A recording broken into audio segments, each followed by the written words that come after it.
wabarakatuh.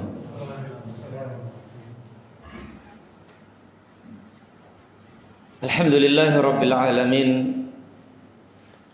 Wassalatu wassalamu ala asyrafil anbiya'i wal mursalin wa ala alihi wa ashabihi ajma'in. Asyhadu an la ilaha illallah wahdahu la syarika lah wa asyhadu anna Muhammadan 'abduhu wa rasuluh. Amma ba'd. Ayyuhal ikhwah, a'azzani Allahu wa iyyakum. Ikhwani wa akhwati fillah rahimani wa rahimakumullah. Para bapak ibu sekalian dan saudara-saudariku sekalian yang saya muliakan. Pertama, senantiasa kita bersyukur dan memuji Allah tabaraka wa taala yang tidak henti-hentinya mencurahkan nikmat-nikmat anugerah dan karunia-karunia-Nya kepada kita sekalian.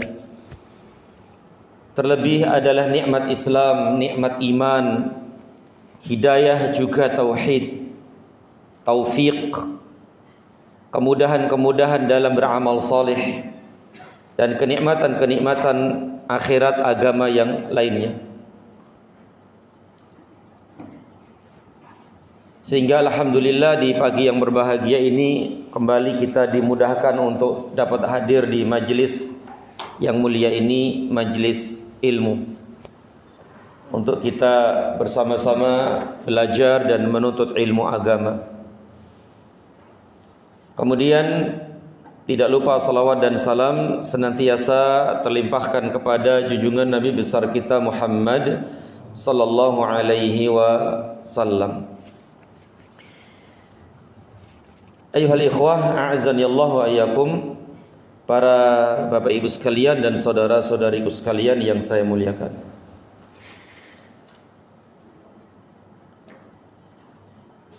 Sesungguhnya kita berada di penghujung bulan Sya'ban. Dan 1, 2, 3 hari lagi insya Allah kita memasuki bulan suci Ramadan. Dan sungguh kita merasakan itu sesuatu yang sangat cepat sekali. Singkat sekali terasa waktu itu. Setahun seperti 1 bulan. Dan kita pun ngerasa gitu ya, tahun lalu itu seperti apa. Sekarang kita mau masuk bulan Ramadan lagi. Dan memang seperti itulah ya tanda-tanda kiamat. Waktu itu terasa cepat. Yataqarabaz zaman. Itu zaman, waktu itu berdekatan. Meskipun ya hari ya sama, dari dulu ya segini-gini gitu. Tapi perasaan dan rasanya itu cepat sekali. Maka dari itu sebagai seorang muslim yang cerdas akan memanfaatkan bulan suci Ramadan ini untuk banyak beribadah kepada Allah, untuk lebih semangat dalam beramal soleh. Karena dia tahu, yakin bahwa Ramadan itu syahrun mubarak, bulan yang diberkahi, bulan yang penuh dengan keberkahan, penuh dengan kebaikan. Dan di antara kebaikan, keberkahan dari bulan suci Ramadan salah satunya adalah dilipat gandakan pahala. Dan di sana banyak sekali lah keutamaan bulan suci Ramadan. Apalagi nanti insya Allah ada pembahasan tersendiri, bahasan khusus. Tapi ini untuk saling menasehati, ingetin gitu ya. Di antara keberkahan bulan Ramadan adalah dilipat gandakan pahala dan ganjaran. Berapa kali lipat? Berapa kali lipat? Ya wallahu alam, saya juga nggak tahu. Ini wewenang Allah Subhanahu wa taala. Jadi amal-amal soleh yang dilakukan di bulan suci Ramadan ini akan dilipat gandakan pahalanya oleh Allah Subhanahu wa taala. Banyak sekali dalil-dalil dari Al-Quran dan Sunnah yang mengisyaratkan akan hal itu. Dan isyarat yang sangat jelas, tegas, dan kita semua tahu bahwa di dalam bulan suci Ramadan ada satu malam yang lebih baik daripada 1000 bulan. Ini tersirat gitu loh, tersirat bahwa berarti amal-amal yang dilakukan di bulan Ramadan secara keseluruhan dari awal sampai akhir itu dilipat gandakan. Khususnya di malam Lailatul Qadar itu. Nah, ini kan kesempatan yang sangat baik lah ya untuk kita memperbaiki diri. Untuk menambah-nambah amal kebaikan, ketaatan, pahala. Apalagi hadis yang sering kita dengar bahwa Nabi SAW bersabda, al-umrah fi Ramadan ta'dilul hajja ma'i.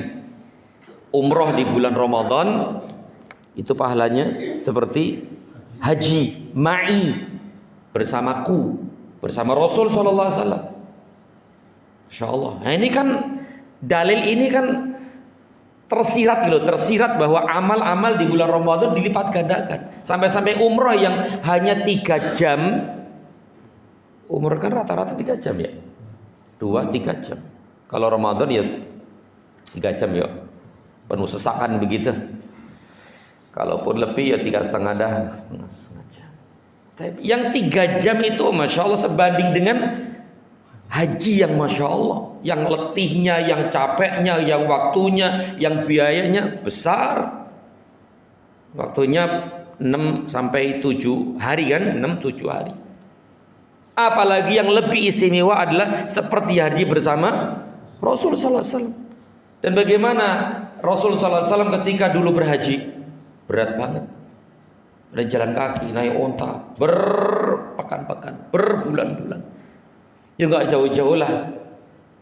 Bapak-bapak kita dulu kalau haji gimana? Dulu berbulan-bulan enggak? Berbulan-bulan. Nah, ini bersama Rasul sallallahu alaihi wasallam. Nah, ini dalil yang tersirat maknanya bahwa itu dilipat gandakan ya pahala dan ganjaran amal soleh di bulan itu secara kualitas maupun kuantitas.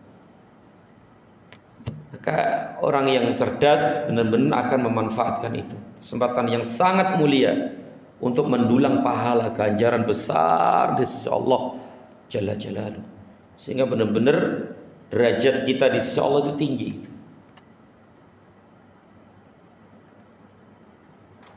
Maka salah satu nikmat yang sangat besar ya ketika Allah panjangkan umur usia kita untuk mendapatkan Ramadan tahun ini. Nikmat yang sangat besar. Sebuah hadis yang diriwayatkan dari Talha bin Ubaidillah radhiyallahu taala anhu. Hadis ini sering kita dengar ya. Tentang tentu keutamaan Ramadan yang mana amal itu dilipat gandakan gitu loh. Dengan kelipatan-kelipatan yang Masya Allah, yang kalau menurut akal itu nggak sampai gitu loh. Kalau menurut logika akal itu nggak akan sampai gitu loh. Tapi itulah kemurahan Allah, itulah rahmat Allah, itulah kasih sayang Allah kepada hambanya. Sedangkan pahala itu bagian dari rahmat enggak? Iya, pahala ganjaran itu bagian dari rahmat. Sedangkan kita tahu semua bahwa di bulan Ramadan itu kan langit-langit, pintu-pintu langit dibuka. Kalau pintu langit dibuka berarti rahmat Allah itu akan semakin banyak turun dari langit. Benar-benar rahmat itu digelontorkan gitu. Sehingga selama Ramadan itu dipenuhi dengan rahmat dan kasih sayang Allah Subhanahu wa taala. Dan salah satu rahmat Allah adalah pahala. Benar-benar ya Masya Allah. Nah, hadis Talha ini sering kita dengar ya, bahwa Talha ini pernah bercerita ada 2 orang yang bareng-bareng masuk Islam. Kemudian juga bareng-bareng hijrah. Ada 2 orang nih bareng, masuk Islamnya bareng, hijrahnya bareng. Hijrah itu berarti pindah ke kota Madinah bertemu dengan Nabi sallallahu alaihi wasallam. Dari dua orang ini yang satunya ini semangat ibadahnya. Banyak sekali ibadahnya, banget. Yang satunya kurang. Kurang di sini berarti biasa-biasa gitu ya. Biasa-biasa saja. Tapi jangan dibayangin biasanya dia itu kayak biasanya kita. Masya Allah, jangan disamain. Biasanya mereka tuh ya sudah di luar inilah gitu ya. Beda dengan biasanya kita. Kalau biasanya kita tuh ya biasa banget ya. Masya Allah. Itu dia. Jadi yang satu ini si A, wow, ibadahnya banyak banget. Sedangkan si B satunya ini kurang ibadahnya. Sampai-sampai si A ini suatu ketika ikut berjihad. Yang semangat ibadahnya, yang banyak ibadahnya tadi itu ikut berjihad fisabilillah. Kemudian syahid, meninggal syahid si A nih. Dan si B ternyata hidup setahun setelah meninggalnya dia. Si B ini hidup setahun setelah meninggalnya gugurnya syahidnya si A ini. Setahun setelah itu meninggalkan. Nah setelah si A ini atau si B ini meninggal, setahun setelah meninggalnya si A, Tolha ini mimpinya adalah dia berdiri di depan pintu surga. Kemudian dia lihat si B ini yang ibadahnya itu biasa-biasa saja tadi itu masuk surga duluan. Setelah itu baru si A yang semangat ibadah tadi, yang banyak ibadahnya tadi, yang mati syahid tadi. Tolha ini bingung, heran, loh, kenapa si B masuk duluan daripada si A? Harusnya kan si A baru si B. Dan tentu dulu dan akhirnya masuk surga seseorang itu tergantung dari amalnya kan. Kalau amalnya banyak tentu lebih dulu masuk surga daripada berikutnya. Nah, tentu Tolha ini merasa heran dengan ini. Apa yang dia lihat dalam mimpi itu heran dia. Harusnya si B lah, si A lah masuk surga duluan. Akhirnya Tolha ini juga menceritakan mimpinya kepada para sahabat. Dan para sahabat juga bingung, heran, loh, kok bisa begitu? Harusnya si A lah baru si B. Ini kok si B baru si A. Lalu mimpi ini diceritakan ya kepada Nabi sallallahu alaihi wasallam. Lalu apa sabda beliau sallallahu alaihi wasallam? Kenapa kalian heran? Gitu kan. Kenapa kalian heran? Kalau si B itu masuk surga duluan daripada si A. Kenapa kalian heran? Bukankah si B ini yang sedikit amalnya tadi itu, yang kurang amalnya tadi daripada si A, hidup selama setahun setelah si A meninggal? Ya setahun kan? Bukankah si B ini mendapati bulan suci Ramadan? Nah ini yang menjadi syahid, yang menjadi dalil dalam hadis ini. Bukankah si B ini mendapatkan bulan suci Ramadan? Yang dengan dia mendapatkan bulan suci Ramadan, dia berpuasa Ramadan, dia ruku, dia sujud, dia beramal ini, beramal ini. Subhanallah, dengan amal-amal yang dia lakukan di bulan Ramadan itu telah mengalahkan amal-amal dari si A tadi. Maka ini juga dalil yang tersirat gitu loh, bahwa benar-benar amal-amal soleh di bulan Ramadan itu dilipat gandakan oleh Allah Jalla Jalla. Padahal niat si B kan dapat setahun. Oke, setahun berarti kan dia dapat Ramadan kan, sedangkan si A nggak dapat, udah meninggal duluan. Nah ternyata yang mendongkrak amal dia adalah amalan-amalan di bulan Ramadan itu. Nah bukankah ini sebuah keistimewaan? Iya keistimewaan. Spesial, benar-benar spesial Ramadan. Maka jangan dijadikan Ramadan itu seperti seperti bulan-bulan biasa, jangan. Ini spesial banget nih. Jangan dianggap seperti bulan-bulan yang lainnya, jangan. Oleh karena itu kita ya sebagai bentuk syukur kita kepada Allah Subhanahu wa taala yang telah menyampaikan Ramadan umur kita kepada Ramadan tahun ini, ya kita manfaatkan hari-hari untuk banyak beribadah kepada Allah sesuai dengan kemampuan kita masing-masing, sesuai dengan kemampuan dan kesanggupan kita masing-masing. Tapi yang jelas di hati harus ada semangat, kemauan keras untuk tentu lebih baik daripada tahun yang lalu. Dan kita tahu dan kita sadar semua bahwa setiap kita keluar dari bulan Ramadan pasti ada penyesalan. Setiap kali kita keluar dari bulan suci Ramadan itu pasti ada penyesalan. Kenapa kok nggak khatam Quran? Kenapa kok cuma 1 kali khatam? Kok nggak 2? Kenapa kemarin nggak begini nggak begitu? Kenapa kemarin begini begitu? Pasti ada penyesalan. Dan sebenarnya itu yang menjadi pelajaran lah. Jangan sampai itu tahun berikutnya seperti itu.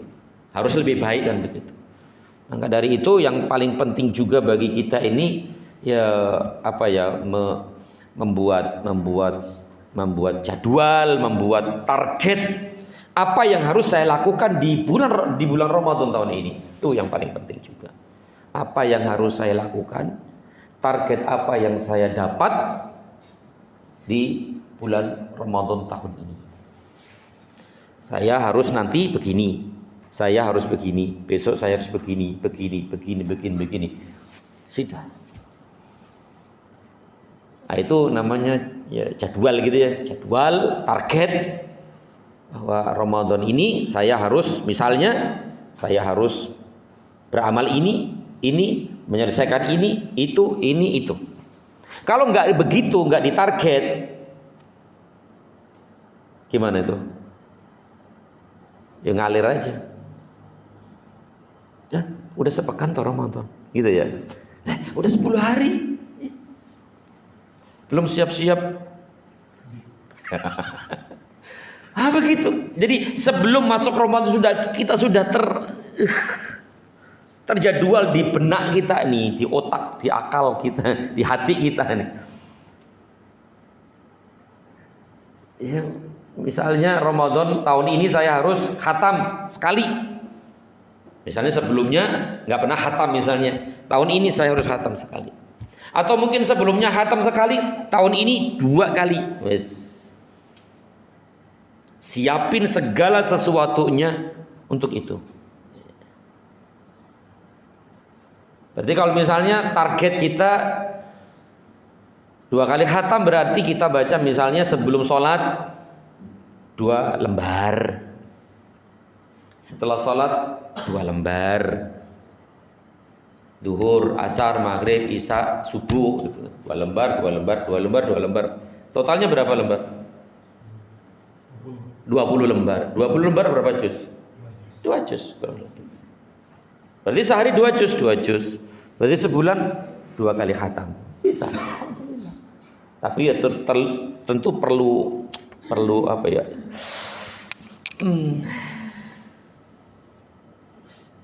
Ntar dulu ngejar target.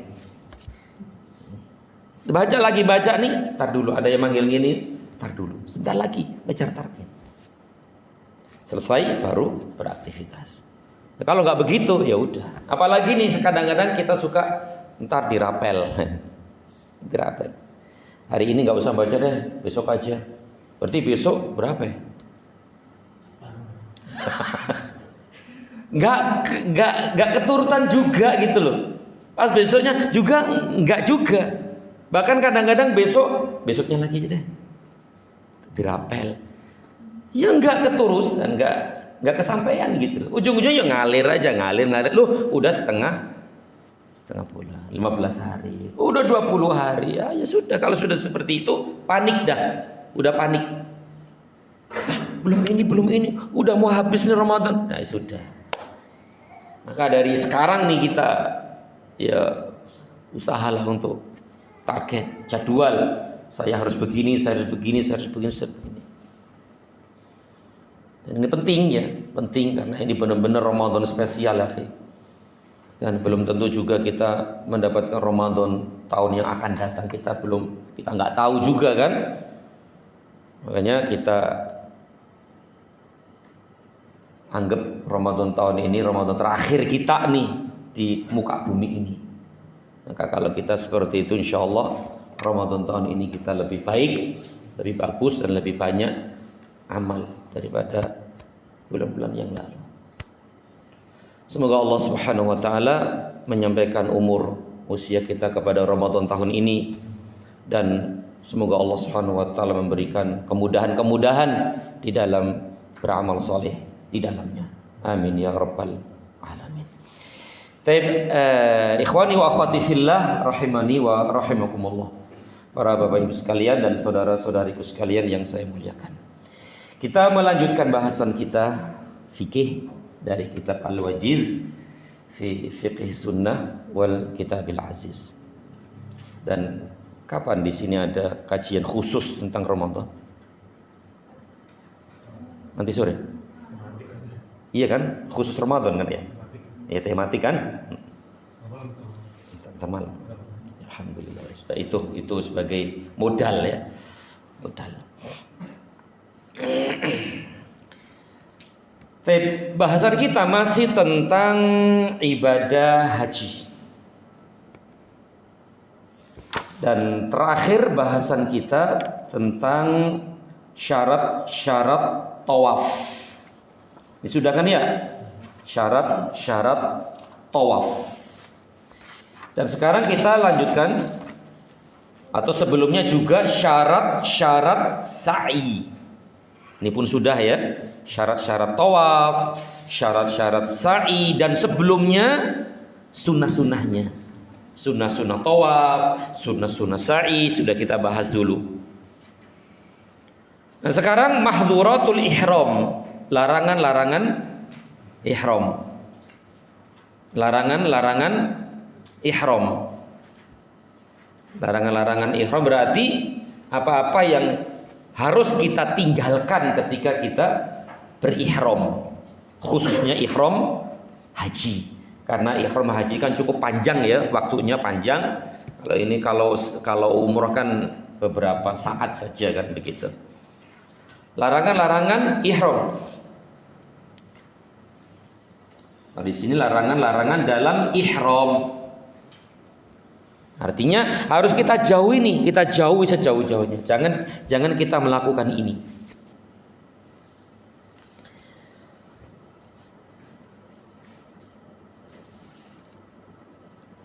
Wa yahrumu 'alal muhrim, diharamkan bagi orang yang berihram, diharamkan bagi orang yang berihram. Pertama, lubsul makhit, memakai pakaian yang berjahit. Nah, mengenakan pakaian berjahit. Dan tentu ini khusus laki-laki ya. Kalau perempuan itu kan yo bebas, ya baju ya dijahit. Ini khusus laki-laki tentu. Sebagaimana disebutkan dalam hadis dari Ibnu Umar radhiyallahu taala anhuma, saya bacakan langsung terjemahannya di sini. Dari Ibnu Umar radhiyallahu taala anhuma bahwa ada seorang sahabat bertanya, tentu bertanya kepada Rasul sallallahu alaihi wasallam. Ya Rasulullah, wahai Rasulullah, pakaian apa yang boleh dikenakan bagi orang yang berihram? Maka beliau menjawab, tidak boleh memakai baju, karena baju ini ya berjahit. Kemudian sorban, celana, topi, khuf. Khuf itu sarung kaki yang terbuat dari kulit, sepatulah ya, sepatu dari kulit itu khuf. Kecuali seseorang yang tidak mendapatkan sandal, maka pakailah khuf. Namun hendaklah ia memotongnya dari bawah 2 mata kakinya, karena khuf itu menutupi mata kaki. Ya. Dan janganlah kamu mengenakan pakaian yang dicelup dengan pewarna atau warna merah. Dan diberi dispensasi keringanan bagi orang yang tidak mendapatkan kecuali celana panjang dan khuf, agar mengenakan keduanya tanpa harus memotong. Sebagaimana hadis Ibnu Abbas, dia berkata, saya pernah mendengar Nabi SAW berkhutbah di Arafah. Berarti ini bagi orang yang tidak punya, istilahnya pakaian ihram itu loh, yang dua lembar itu ya, 2 lembar itu. Barang siapa yang tidak mendapatkan sandal, maka pakailah khuf. Dan barang siapa yang tidak mendapatkan kain panjang itu izar. Izar itu dulu kalau bagian atas apa namanya? Rida. Kalau bagian bawah izar. Kalau tidak punya, dia tidak mendapatkan izar, sarung gitu ya, fal yalbas sarawila lil muhrim, maka pakailah celana, ya, maka pakailah sirwal. Sirwal berarti celana, ya. Dalam kurung di sini beliau mengucapkan hal ini untuk orang yang berihram. Ya kalau nggak punya sarung, mosok nggak pakai sarung. Ya kalau nggak pakai sarung, ya ini namanya darurat ya, namanya darurat. Wallahu a'lam bishawab. Tapi ini yang pertama, memakai pakaian yang berjahit, itu jahwi. Kemudian yang kedua, sarung bukan sarung antum, sarung bukan sarung itu ya. Itu dijahit nggak sarung itu? Jahit. Sarung yang lembar, maksud izar, sarung diginiin gitu. Kalau kita ya sewek ya. Anduk kayak anduk tuh loh. Bukan sarung itu. Yang kedua, taghtiyatu wajhil mar'ati wa yadaiha, menutupi wajah dan tangan bagi wanita. Berarti yang pakai cadar dibuka, dan yang pakai sarung tangan juga dibuka. Berarti wajahnya kebuka dan kedua telapak tangannya pun harus terbuka. Berarti yang biasa pakai ini dan pakai ini dicopot sementara waktu selama dia berihram.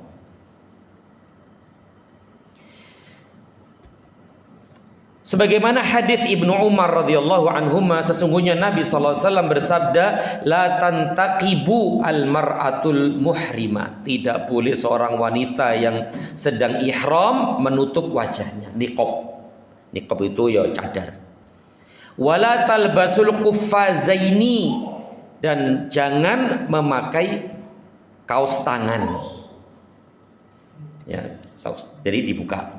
Ya, ini khusus bagi wanita. Berarti kalau laki-laki nggak boleh pakai apa? Masker.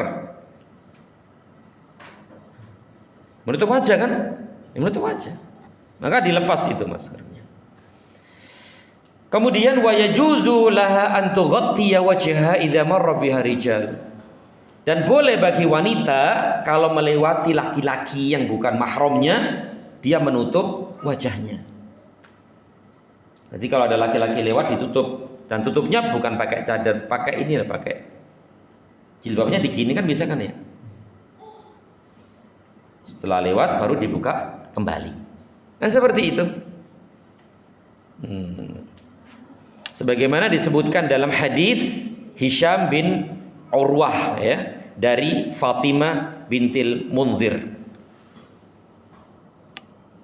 Sesungguhnya dia pernah berkata, kunna nukhammir wujuhana wa nahnu muhrimat wa nahnu ma Asma'i binti Abi Bakrin As-Siddiq. Ya. Kami pernah menutup wajah kami sewaktu kami berihram. Kata Fatimah binti Mundir, ya. Kami pernah menutup wajah kami sewaktu kami berihram, dan kami bersama Asma binti Abi Bakar As-Siddiq. Maksudnya ketika ada laki-laki gitu loh yang lewat di depannya, maka dia tutup. Setelah nggak ada baru dibuka. Berarti itu boleh menunjukkan, ya. Tayyib. Ini yang kedua nih. Yang ketiga, taghtiyatu ra'sir rajuli bi'imamatin aw nahwiha. Bagi seorang laki-laki tidak boleh menutup kepalanya langsung dengan apa? Imamah. Imamah itu apa? Surban. Ya kalau kita ya peci gitu, nggak boleh pakai peci, dilepas tuh pecinya, atau pakai topi, nggak boleh. Masya Allah ya. Jadi menutup tidak boleh bagi laki-laki ya untuk menutup kepalanya dengan imamah, surban atau yang lainnya. Yang lainnya berarti peci, topi, apa lagi ya? Udah ya, topi, peci. Tapi kalau sesuatu yang di atas kepala, misalnya payung, boleh nggak? Ya boleh, kalau payung ya nggak masalah. Karena dia tidak menempel dengan kepala, maka itu diperbolehkan. Wallahu a'lam. Makanya di sini disebutkan wa yajuzu ayyastadhilla bi khaymatin wa nahwiha. Boleh bernaung di bawah kemah atau yang lainnya. Berarti kemah di sini ya payung, kemah, bawah pohon misalnya, kalau ada pohon, maka itu tidak apa-apa. Kenapa? Karena dia tidak langsung kepala. Maka itu diperbolehkan. Apalagi sekarang kemahnya Masya Allah ya, kemahnya ada AC-nya katanya sih. Iya bener ya. Kemahnya ada AC-nya, ada kulkasnya, ada bantal juga, kasur ya, ada kasur. Oh enak tenan loh Masya Allah ya. Ayolah berangkatlah. Masya Allah. Itu boleh saja ya, boleh saja. Tapi di dalam kemah pakai topi boleh nggak? Ya tidak boleh. Udah dalam kemah pakai topi lagi. Nanti nggak boleh seperti itu. Baik, kita lanjutkan. Kemudian yang keempat, at-tib, memakai minyak wangi, pakai wangi-wangian, itu nggak boleh. Tentu ini juga untuk laki-laki dan perempuan tentu. Laki-laki dan perempuan tidak boleh pakai minyak wangi. Kecuali kalau minyak wangi yang bekas sebelum ihram. Ya, misalnya kan sebelum ihram itu pakai minyak wangi misalnya. Kok masih bau kan? Udah ini masih bau, maka tidak apa-apa. Tapi memulai baru ketika ihram itu yang tidak diperbolehkan. Dan itu diharamkan, ya. Sebagaimana hadis Ibnu Umar, ya. Kemudian yang ke-5, taklimul adfar. Taklim al-adfar, yaitu potong kuku. Jadi niat potong kuku itu nggak boleh. Tapi kalau kepotong sendiri, ya nggak apa-apa, namanya juga kepotong sendiri. Kemudian yang ke-6, izalatus sya'ri bil halqi awil qas aw ghairi dzalik. Atau menghilangkan rambut dengan cara cukur atau potong, itu nggak boleh juga. Atau yang lainnya, misalnya dicabut, nyabut nggak boleh juga. Kecuali kalau rontok sendiri maka tidak masalah. Kalau rontok ya tidak masalah. Tapi kalau sengaja dipotong, dipendekkan atau apalagi dicukur, maka itu tidak diperbolehkan. Kecuali kalau misalnya di sini disebutkan dalilnya adalah sebagaimana firman Allah, wala tahliqu ru'usakum hatta yablughal hadyu mahillah. Dan janganlah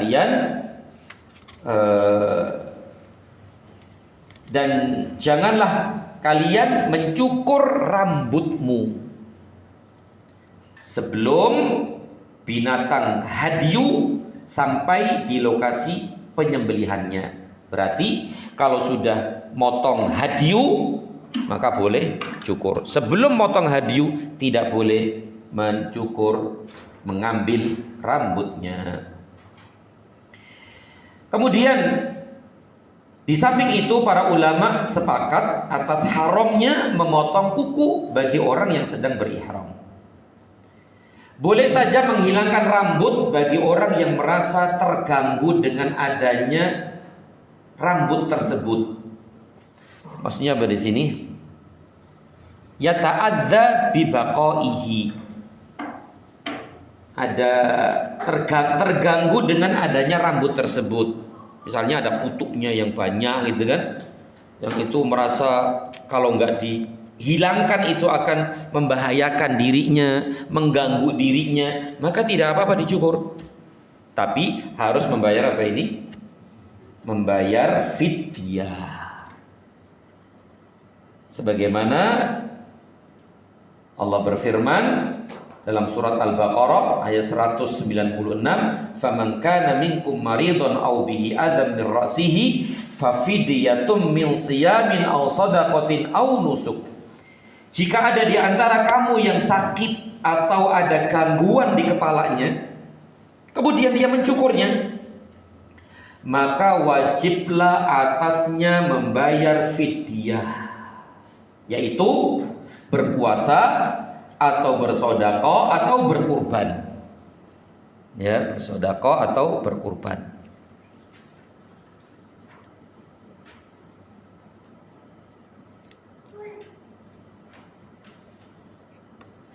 Sebagaimana juga hadis Ka'ab bin Ujrah radhiyallahu anhu bahwa Nabi SAW melewatinya. Jadi dia bercerita bahwa Nabi SAW pernah melewatinya ketika ia berada di daerah Hudaybiyah sebelum masuk Mekah. Dan ia sedang berihram ketika menyalakan api di bawah kualinya, sementara kutunya berkeliaran di wajahnya. Masya Allah. Berarti banyak kutu sampai keluar-keluar itu. Ya Allah. Yang dulu kecil ya Allah. Kutuana ya, banyak ya Allah. dulu ya Allah, banyak banget. Dan itu sangat mengganggu, gatel banget. Apalagi ada kutu-kutu yang bisa itu sangat berbahaya.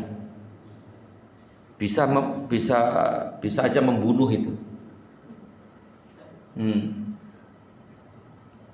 Lalu beliau bertanya, Nabi bertanya kepada dia, apakah kutumu itu mengganggumu? Dia menjawab, iya, tentu mengganggu. Kemudian beliau SAW bersabda, kalau begitu cukurlah rambutmu dan berilah makan 3 sok makanan yang dibagi-bagi antara 6 orang miskin, atau berpuasalah 3 hari, atau berkurban seekor binatang kurban. Tayyib. Ini yang ke-5 dan yang ke-6. Potong kuku dan mencukur rambut. Yang ke-7. Tadi yang 5 dan 6. Sekarang yang ke-7. Al-jima'u wadawa'i. Perhubungan badan dan hal-hal yang apa namanya di sini? Muqaddimahnya itu apa namanya ya? Dan pendahuluannya itu nggak boleh.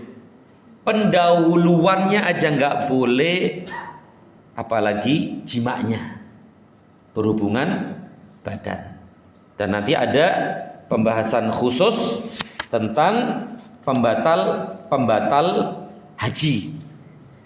Salah satunya adalah berhubungan badan, bersetubuh.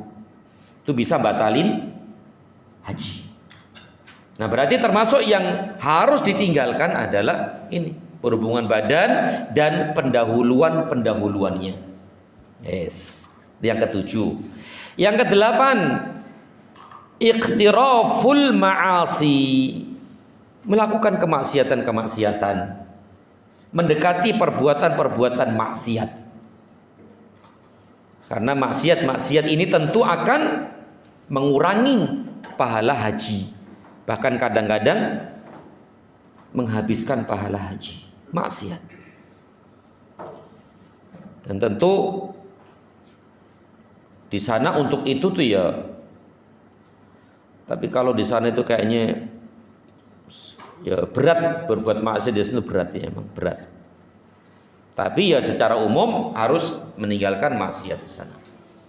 Apalagi maksiat yang dilakukan di tanah haram itu tentu jauh lebih besar dosanya daripada di luar tanah haram.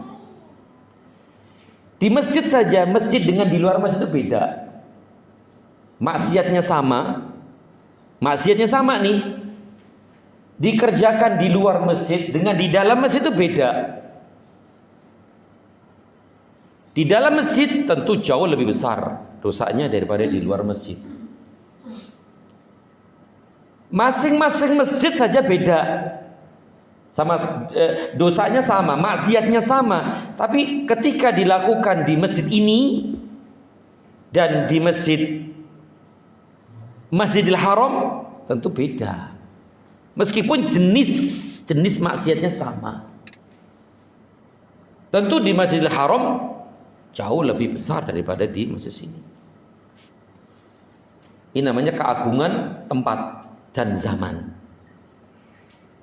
Nah, begitu juga maksiat di luar tanah haram dengan di dalam tanah haram itu beda. Meskipun dosanya itu sama, jenisnya sama, itu beda. Di sisi Allah itu beda. Apalagi sedang melakukan ibadah agung yaitu haji. Maka berusaha untuk ditinggalkan, dijauhkan sejauh-jauhnya. Taib, itu yang ke-8. Yang ke-9, al-mukhasamatu wal jidalu. Mukhasama itu ya di sini permusuhan dan berbantah-bantahan. Berantem guys, gampangannya berantem lah. Berantem, ayel-ayelan, terus apalah. Dan itu di sana potensi untuk itu tuh besar gitu loh. Kalau nggak sabar, kalau nggak bisa nahan diri, itu lisan itu mudah untuk ini dan itu. Kenapa? Karena sifat orang-orang kan beda ya. Karakter, tabiat masing-masing jamaah haji itu beda. Oke, kalau kita kan orang ya, kita itu orang pemaaf. Orang Indonesia itu orangnya penyantun, pemaaf, penyayang, gampangan, wis enak wis. Bahkan diinjek aja itu loh minta maaf. Minta maaf kalau diinjek. Pak, maaf Pak, kakinya Pak. Maaf. Diinjek itu loh minta maaf. Subhanallah. Itu Indonesia nih kita nih.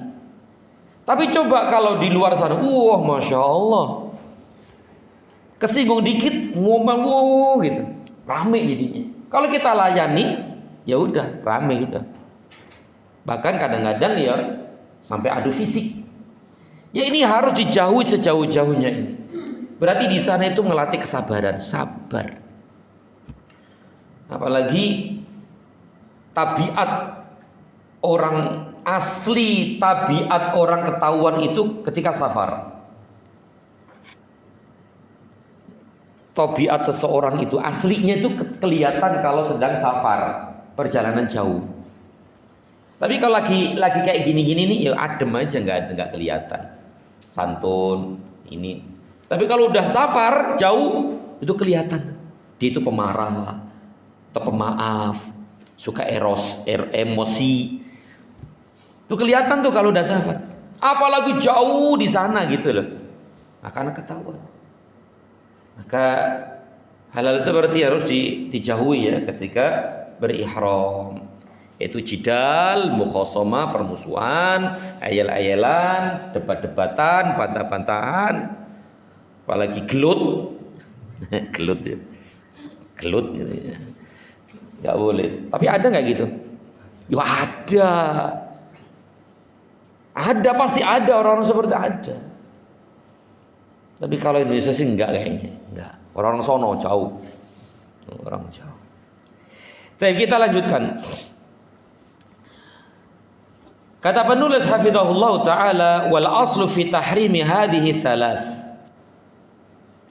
Dasar tiga yang diharamkan ini adalah firman Allah dalam surat Al-Baqarah 197. Al-hajju ashhurum ma'lumat faman farada fihinna al-hajja fala rafatha wala fusuqa wala jidala fil hajj. Ini dasarnya nih, dasar tiga tadi itu diharamkan. Al-hajju ashhur ma'lumat, musim haji adalah beberapa bulan yang sudah dimaklumi, yang sudah diketahui. Barang siapa yang menetapkan niatnya dalam bulan itu akan mengerjakan haji, maka tidak boleh rafas. Tidak boleh mengeluarkan perkataan tidak senonoh. Wala fusuk atau bersetubuh.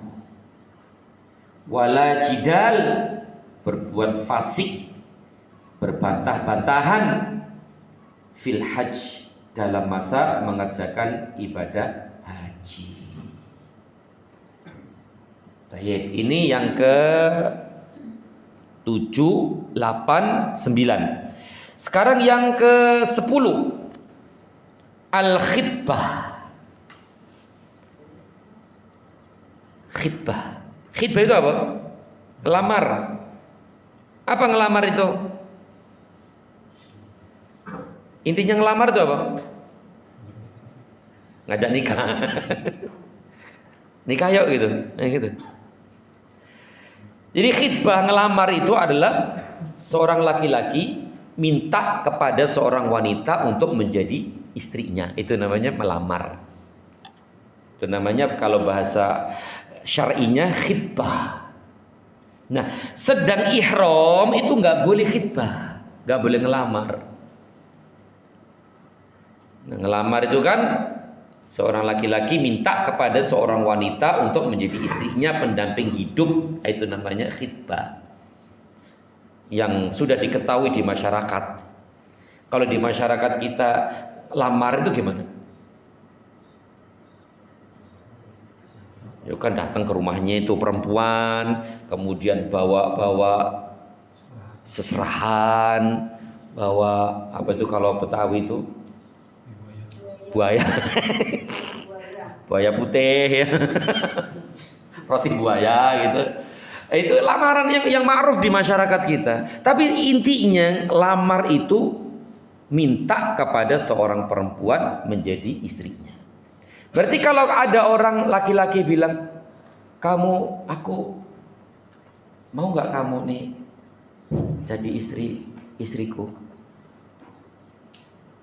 Itu termasuk melamar nggak? Lamar itu. Tapi kan nggak ma'ruf di masyarakat kita kan? Nggak dikenal di masyarakat kita bahwa ngelamar seperti itu. Tapi sebenarnya itu juga namanya khitbah, itu juga namanya ngelamar. Aku minta kamu menjadi pendamping hidupku, mau nggak kamu? Setuju nggak? Nah, itu termasuk ngelamar. Nah, ketika ihram nggak boleh ngomong kayak gitu, nggak boleh.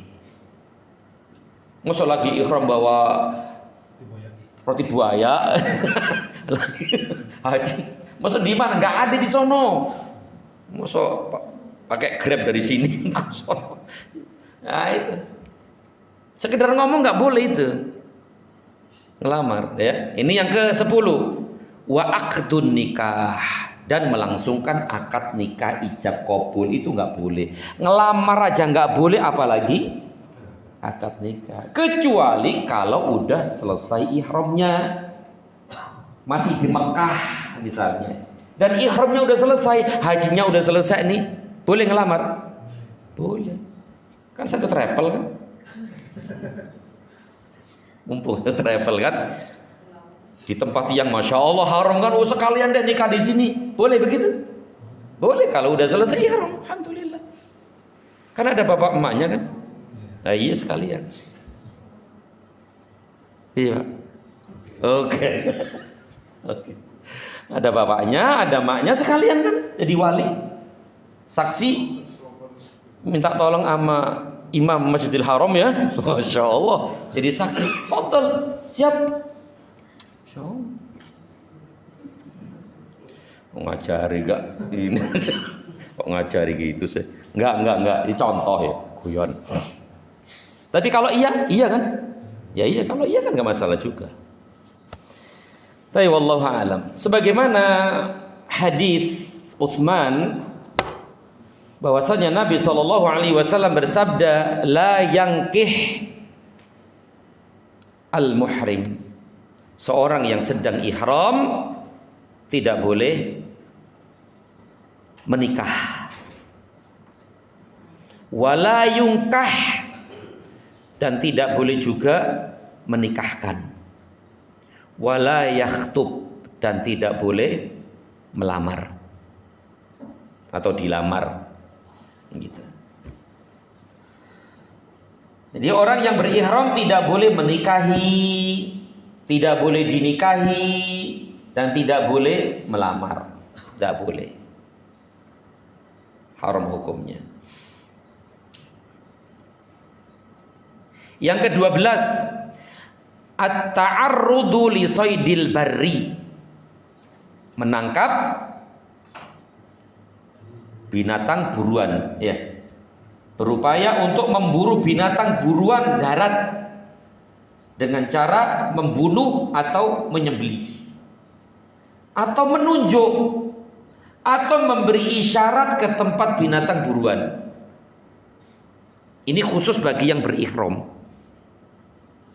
Dilarang berburu binatang darat. Kalau binatang laut itu bukan namanya berburu. Apa namanya? Mancing.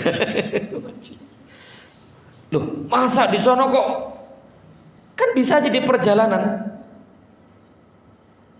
Kan dari Mikot kan? Dari Mikot ke Mekah itu kan jauh, ada yang naik unta dulu kan, unta pakai ini atau pakai mobil. Oh, di tengah jalan ada apa nih, rusak misalnya, kelinci misalnya, kan bisa dimasak, itu kan enak tuh, makan bareng-bareng dibakar malam-malam, wah kan enak tuh, enak. Itu nggak boleh selama berihram, tidak boleh. Berarti mulai dari dia di mikot tuh nggak boleh sudah. Meskipun menggiurkan banget.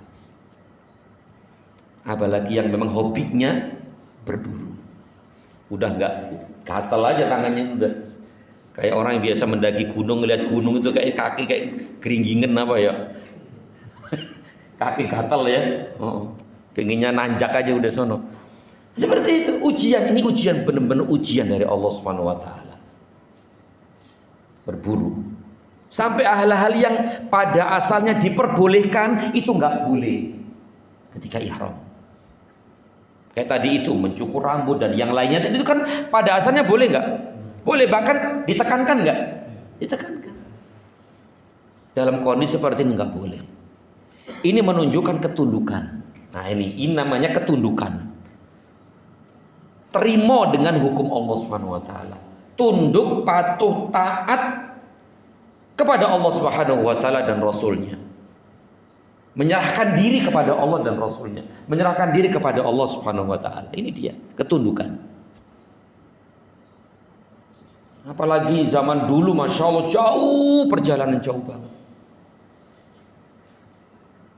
Nah ini berburu tidak boleh. Bahkan tidak hanya berarti berburu berarti nangkep kemudian dipotong, sembelih, dimakan, itu nggak boleh. Bahkan nunjukin saja nggak boleh. Nunjukin gimana nih maksudnya? Ada orang yang tidak ihram nih. Orang yang tidak ihram berburu, kemudian orang yang ihram nunjukin, oh tadi lari ke sono, itu pun haram, nggak boleh. Ditanya, tadi lihat kelinci nggak? Oh, di sana ngumpet, nggak boleh itu. Masya Allah. Sampai seperti itu ketundukan gitu loh. Ini namanya ketundukan. Melatih jiwa untuk siap menerima hukum Allah Subhanahu wa taala apapun yang terjadi. Seperti ini. Jadi ngasih isyarat pun nggak boleh, ngasih tanda pun nggak boleh. Nggak boleh.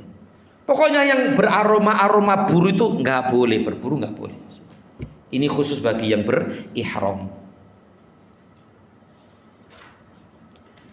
Ini sekali lagi akhi fillah, inilah ketundukan.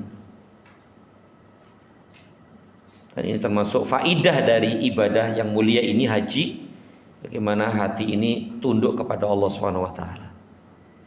Sebagaimana firman Allah dalam surat Al-Maidah 96, wa hurrima 'alaikum saydul barri ma dumtum huruma. Diharamkan atas kalian menangkap binatang buruan bar, yaitu darat, ma dumtum huruma, selama engkau dalam keadaan ihram. Waliqaulihi sallallahu alaihi wasallam lamma sa'aluhu 'anil atani allati sadaha Abu Qatadah wa kana halalan wa hum muhrimuna faqala aminkum ahadun amarahu ay yahmila 'alaiha aw asyara ilaiha qalu la qalu fakulu. Artinya dari siapa tadi? Dari Abu Qatadah ya.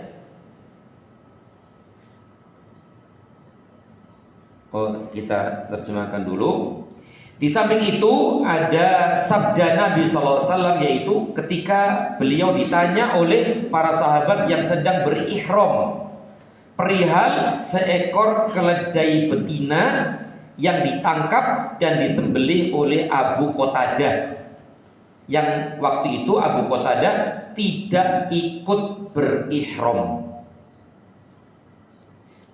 Maka beliau menjawab, aminkum ahadun amarahu ayyahmila 'alaiha. Adakah seorang di antara kalian yang menyuruh dia, yaitu Abu Qatadah, agar menangkapnya atau memberi isyarat ke tempat binatang itu? Paham ya? Apakah kalian orang-orang yang berihram menunjukkan Abu Qatadah keledai yang ada di sana tadi? Kata mereka, tidak ada. Berarti Abu Qatadah murni nangkap sendiri, motong sendiri, tanpa dikasih tahu, tunjuk oleh orang-orang yang berihram tadi itu.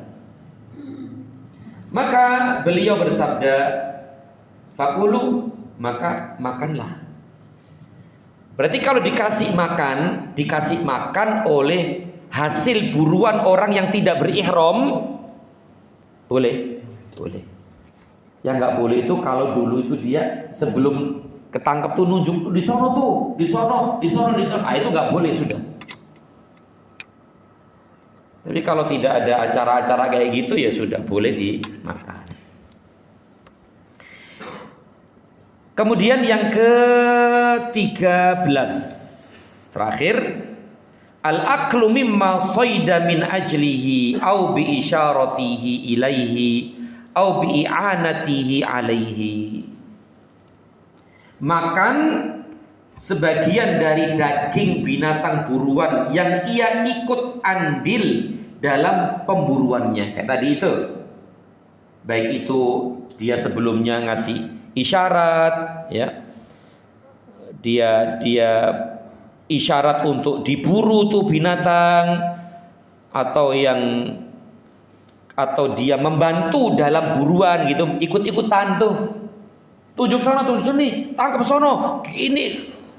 Nah itu juga hasil buruan tuh nggak boleh dimakan oleh orang yang berihram itu. Sebagaimana keumuman hadis Nabi sallallahu alaihi wasallam, adakah seorang di antara kamu sekalian yang menyuruh dia, itu Abu Qatadah, agar menangkapnya atau memberi isyarat ke tempat binatang itu? Maka mereka menjawab tidak. Maka Nabi menyuruh untuk ikut makan. Inilah akhi fillah azanillahu wa iyyakum 13 amalan-amalan yang harus dijauhi bagi orang yang berihram. Kalau dia melakukannya, tentu dia melakukan perbuatan yang diharamkan oleh Allah dan Rasulnya Sallallahu Alaihi Wasallam. Kemudian akhi fillah, sedikit lagi, satu lagi bahasa nih, mubtilatul haji, pembatal haji. Ini penting banget. Yubtilul hajju biwahidin minatsnaini. Ibadah haji bisa batal disebabkan oleh salah satu dari keduanya. Berarti ada dua nih. Satu aja batal, apalagi dua-duanya. Pertama, al-jima'. Pertama adalah berhubungan badan. Itu bisa batalin haji.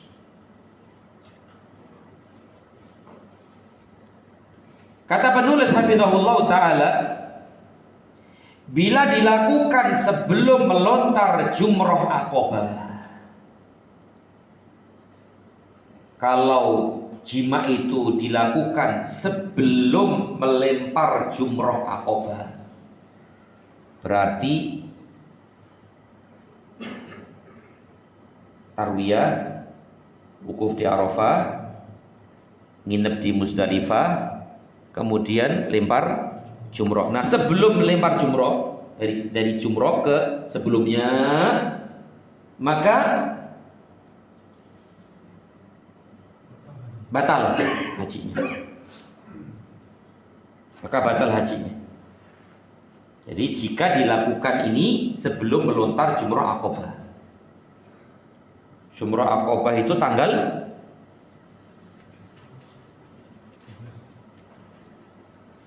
berapa? 10 atau 11? Ya 10 lah. Tanggal 10 Dzulhijjah.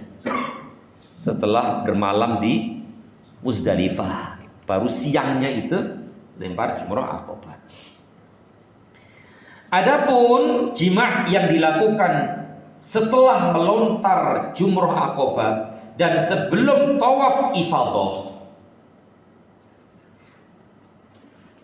Jadi setelah jumroh Aqobah itu kan idealnya, normalnya, kalau tidak ada hal-hal yang bisa, atau kecuali kalau ada hal-hal yang mendesak begitu ya, normalnya adalah habis lempar jumroh Aqobah, kemudian potong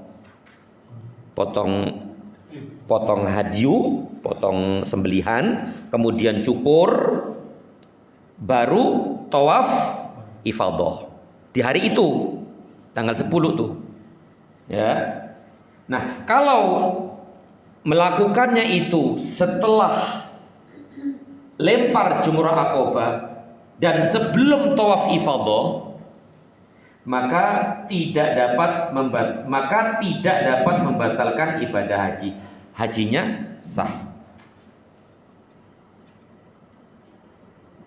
Sekalipun yang bersangkutan berdosa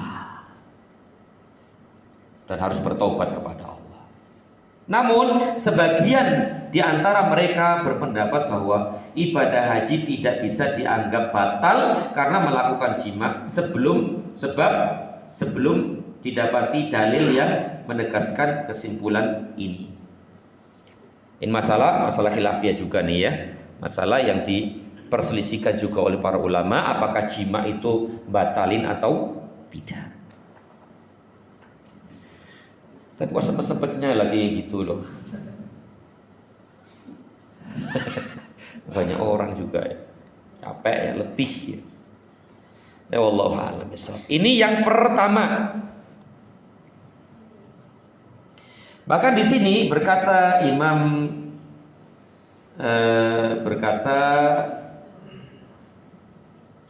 Imam Mundzir ya, Wa ajma'u ala anna man jama'a amidan fi hajjihi qabla wuqufihi bi Arafah anna alaihi hajja qabilin wal hadiyah. Kata Ibnu Munzir rahimahullahu taala, para ulama bersepakat bahwa barang siapa yang menggauli istrinya sengaja dalam ibadah haji sebelum wukuf di Arafah, maka dia wajib mengulangi hajinya tahun depan dan membayar hadiah. Seperti itu, wallahu a'lam. Yang terakhir, yang kedua nih, yang membatalkan haji adalah tarku ruknin min arkanil haji, meninggalkan salah satu rukun dari rukun-rukun haji.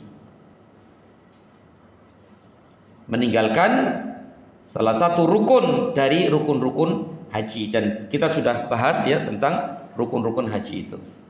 Meninggalkan salah satunya itu batalin haji. Sebagaimana orang yang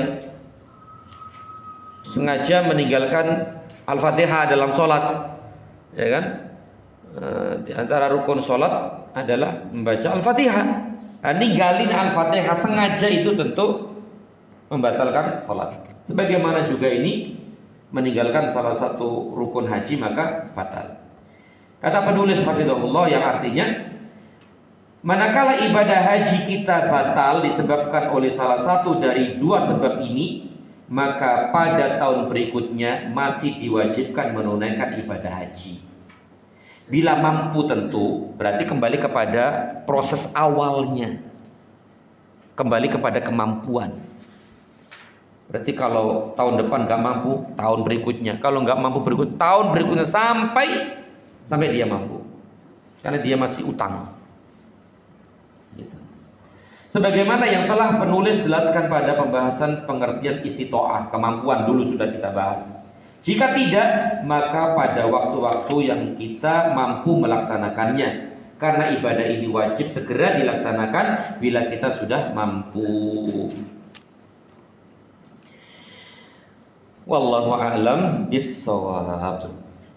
Ini secara umum ya, secara global dari hal-hal yang dapat membatalkan ibadah haji.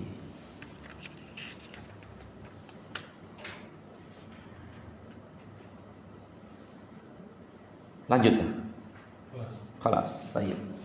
Dan insyaallah pada jumpa yang akan datang kita bahas tentang larangan-larangan yang berlaku di Haramain Makkah dan Madinah.